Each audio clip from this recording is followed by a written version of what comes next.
মামা বাড়িতে কাজ হয়ে গেল, এখন শিল্পা তালা দিয়ে নিচ্ছে। এই দেখো আমাদের গাছে নারকেল পড়েছিল কটা, সেটা এই ঘরেই ভরা ছিল, তো এখন আমরা এটা নিয়ে যাব বাড়ি। আর এই সব ফাইল পত্র এখানে আছে।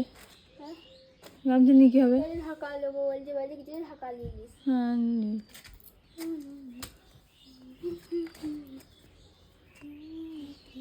এখন ঢাকা দেওয়া হচ্ছে, দেখো হ্যাঁ অনেকজন আছে প্রতিবেশী, মানে তোমরা বলতে বুঝতেই পারছো। এই গাছে মানে একটা নারকেল পড়ার জন্য আমার দিদা একা থাকতো তখন, একবার যদি এই গাছ থেকে একটা নারকেল পড়ার আওয়াজ হতো সঙ্গে সঙ্গে মানে 1 সেকেন্ডও লাগতো না এই গাছের গোড়া খালি হতে। এমন মানুষ প্রতিবেশী, মানে জিনিসটা এমন খারাপ যে কী বলবো। তো চলো এখন বাড়ি যাওয়া যাক। আমি আর শিল্পা সাইকেলে এসেছি, চলো টাটা।